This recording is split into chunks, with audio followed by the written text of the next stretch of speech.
కాజెల్ black కోటలో అలుముకున్న నిశ్శబ్దాన్ని కేవలం గాలి హోరు మరియు సైనికుల గుండె చప్పుళ్ళు మాత్రమే భంగం చేస్తున్నాయి. 3 శంఖాల శబ్దం ఆగిపోయి ఉండవచ్చు, కాని అది సృష్టించిన ప్రకంపనలు ఇంకా గాలిలో తేలియాడుతున్నాయి.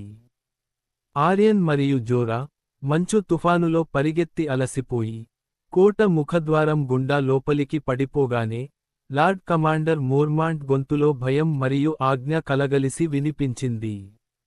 గేట్లు మూయండి. ఆ దరిద్రపు గొలుసులను లాగండి. ప్రాణం పోయినా సరే ఆ గేటు మూసుకునేలా చూడండి అని ఆయన అరుస్తుంటే, పదుల సంఖ్యలో సైనికులు తమ సర్వశక్తులు ఒడ్డి ఆ భారీ ఇనుప గొలుసులను లాగడం మొదలుపెట్టారు. యుగాల నాటి ఆ భారీ చెక్క గేట్లు, తుప్పు పట్టిన ఇనుప చట్రాలు, గర్ గర్ మంటూ, ఏదో రాక్షసుడు మూలుగుతున్నట్లుగా శబ్దం చేస్తూ నేల మీద రాసుకుంటూ మూసుకున్నాయి.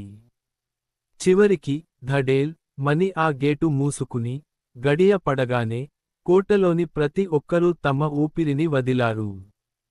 కాని ఆర్యన్ మాత్రం మంచు నేల మీద మోకాళ్ల మీద కూర్చుని, ఆయాసపడుతూ, ఇంకా ఆ గేటు వైపే చూస్తున్నాడు. అతని శరీరం చలికి వణుకుతున్నా, అతని నుదిటి మీద చెమట పడుతోంది. మోర్మాంట్ ఆతృతగా ఆర్యన్ దగ్గరకు వచ్చి, అతని భుజం పట్టుకుని కుదిపాడు. ఆర్యన్, నిజం చెప్పు. ఆ శంఖాలు, అవి నిజమేనా? మనం ఇన్నాళ్లు భయపడింది నిజంగానే జరిగిందా? అని అడిగాడు. ఆర్యన్ నెమ్మదిగా తల తిప్పి మోర్మాంట్ కళ్లలోకి చూశాడు. అతని చూపులో ఎప్పుడూ లేని ఒక దీనత్వం, నిస్సహాయత ఉన్నాయి. అవి శంఖాలు కాదు కమాండర్. అవి మరణ మృదంగాలు. వాళ్ళు వచ్చేశారు. ఇన్నాళ్లు మనం చందమామ కథలు అనుకున్నాం, ముసలి వాళ్ళు చెప్పే పిట్ట కథలు అనుకున్నాం. కాని ఆ కథల్లోని రాక్షసులు ఇప్పుడు మన తలుపు బయట నిలబడి ఉన్నారు. మృత్యువు మన గుమ్మం ముందే ఉంది అని ఆర్యన్ చెప్పిన ఆ మాటలు, ఆ చల్లటి రాత్రిలో కోటలోని ప్రతి సైనికుడి వెన్నులో వణుకు పుట్టించాయి. ఆ మాటలు వినగానే, బెంజన్ స్టార్క్ వెంటనే తేరుకుని, అందరూ గోడపైకి. విల్లులు సిద్ధం చేసుకోండి. ఆయిల్ బ్యారెల్స్ కరిగించండి. మన దగ్గర ఉన్న ప్రతి ఆయుధం ఇప్పుడు బయటకు రావాలి అని ఆజ్ఞాపించాడు. ఆర్యన్, జోరా, మోర్మాంట్ మరియు బెంజన్ ఆ ఇనుప లిఫ్ట్లో గోడ పైకి ప్రయాణం మొదలుపెట్టారు. ఆ లిఫ్ట్ గొలుసులు కదులుతున్న శబ్దం తప్ప ఎవరూ మాట్లాడుకోవడం లేదు. వారు పైకి వెళ్తున్న కొద్దీ, గాలిలో చలి తీవ్రత విపరీతంగా పెరుగుతోంది. ఆ చలి చర్మాన్ని కోసేసి, ఎముకలను తాకుతున్నట్లుంది. 700 అడుగుల ఎత్తున ఉన్న మంచు గోడ, ద వాల్, పైకి చేరుకోగానే, ఆ మంచు గాలుల ధాటికి నిలబడటమే కష్టంగా మారింది. వారు నెమ్మదిగా రెయిలింగ్ దగ్గరకు వెళ్లి, కింద ఉన్న చీకటి అగాధంలోకి చూశారు. అక్కడ కనిపించిన దృశ్యం చూసి, యుద్ధంలో ఎన్నో చూసిన ధైర్యవంతుడైన మోర్మాంట్ చేతిలో ఉన్న కత్తి కూడా జారిపోయేంత పని అయ్యింది. అడవి అంచున, ఆ దట్టమైన మంచు పొగలో, లక్షల సంఖ్యలో నీలి కళ్ళు మెరుస్తున్నాయి. అవి ఆకాశంలో నక్షత్రాలు కాదు. అవి శవాల కళ్ళు. చిరిగిన బట్టలతో, సగం కుళ్ళిన శరీరాలతో, ఎముకల గూళ్లతో ఆ మృత్యు సైన్యం, ఆర్మీ ఆఫ్ ద డెడ్, నిశ్శబ్దంగా నిలబడి ఉంది. వాళ్ళు అరవడం లేదు, కదలడం లేదు. కేవలం గోడ వైపు చూస్తున్నారు. ఆ నిశ్శబ్దమే అందరినీ భయపెడుతోంది. ఆ సైన్యం నడిబొడ్డున, ఒక గుర్రం మీద ఒక ఆకారం ఉంది. అతని చర్మం పాలరాతిలా తెల్లగా, మంచులా చల్లగా ఉంది. తల మీద మంచు ముక్కలతో చేసిన కిరీటం ఉంది. అతనే, రాత్రి రాజు, ద నైట్ కింగ్. అతని పక్కన 4 భారీ ఆకారాలు ఉన్నాయి. అవి 40 అడుగుల ఎత్తున ఉన్న రాక్షసులు, జాయంట్స్.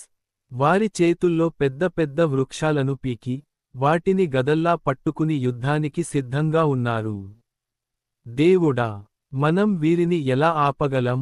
మన బాణాలు వీరికి చీమ కుట్టినట్లు కూడా ఉండవేమో అని జోరా వణుకుతున్న గొంతుతో అన్నాడు. అంతలోనే, ఆ భయంకరమైన నిశ్శబ్దాన్ని చీల్చుకుంటూ ఒక భారీ శబ్దం వచ్చింది. కింద ఉన్న ఆ 4 జెయింట్స్, మంచులో కూరుకుపోయిన పెద్ద పెద్ద బండరాళ్లను ఎత్తారు.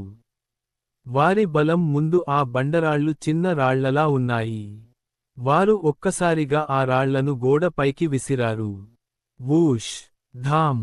ఒక రాయి గోడ అంచుకు తగిలింది. ఆ ధాటికి గోడ మీద ఉన్న కొంతమంది సైనికులు పట్టు తప్పి 700 అడుగుల ఎత్తు నుండి కిందకు జారిపోయారు. వారి ఆర్తనాదాలు గాలిలో కలిసిపోయాయి. దాడి చేయండి! మనల్ని మనం రక్షించుకోవాలి! బాణాలు వదలండి! అని ఆర్యన్ గట్టిగా అరిచాడు. వందల కొద్దీ నిప్పు బాణాలు ఆకాశం నుండి వర్షంలా కురిశాయి. ఆ చీకటి రాత్రిలో ఆ నిప్పు బాణాలు మెరుపుల్లా కిందకు దూసుకెళ్లాయి. అవి కింద ఉన్న శవాల మీద పడగానే కొన్ని శవాలు మంటల్లో కాలిపోవడం మొదలైంది.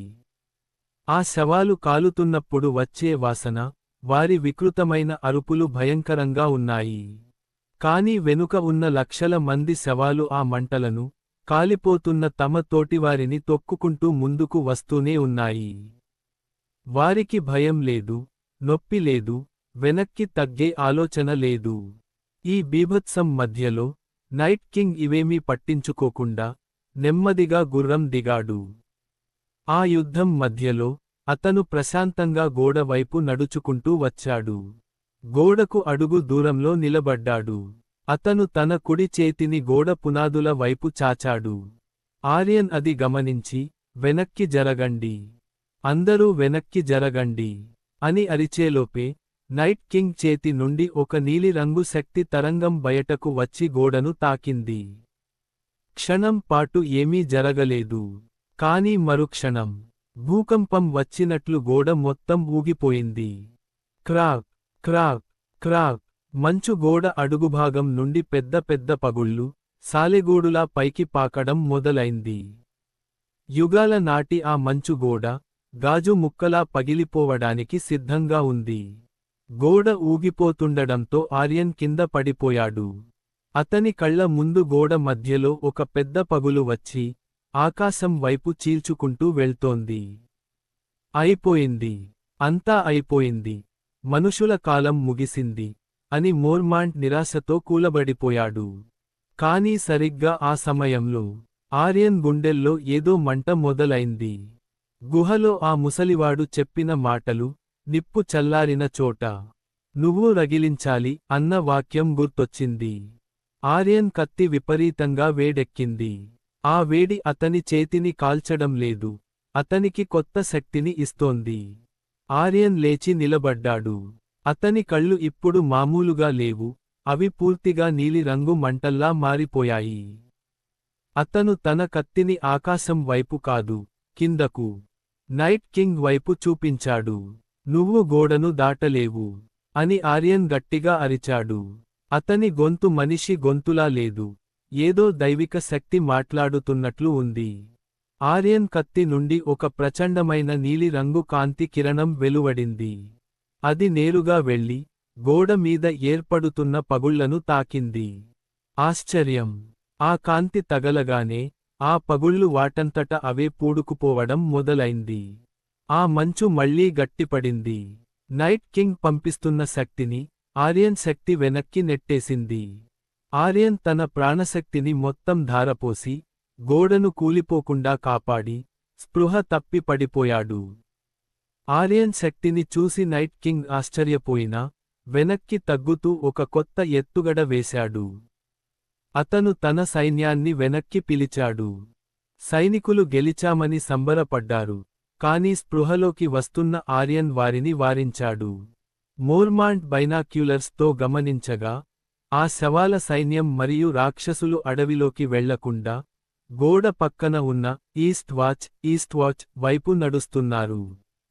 వాళ్ళు మనల్ని ఇక్కడ ఏమార్చారు. వారి అసలు లక్ష్యం ఈస్ట్ వాచ్. అక్కడ సముద్రం గడ్డకట్టి ఉంది. వారు గోడ ఎక్కాల్సిన పనిలేదు, సముద్రం మీద నడుచుకుంటూ వెళ్తారు అని మోర్మాంట్ చెప్పడంతో అందరిలో మళ్లీ భయం మొదలైంది. యుద్ధం ఇక్కడ ముగిసింది కాని అసలైన మారణహోమం ఈస్ట్ వాచ్లో జరగబోతోందని గ్రహించిన ఆర్యన్, మనం ఇప్పుడే బయలుదేరాలి అని చెప్పడంతో కాజిల్ బ్లాక్ నుండి ఒక చిన్న సైన్యం ఆ రాత్రి చీకటిలో ఈస్ట్ వాచ్ వైపు పరుగు తీసి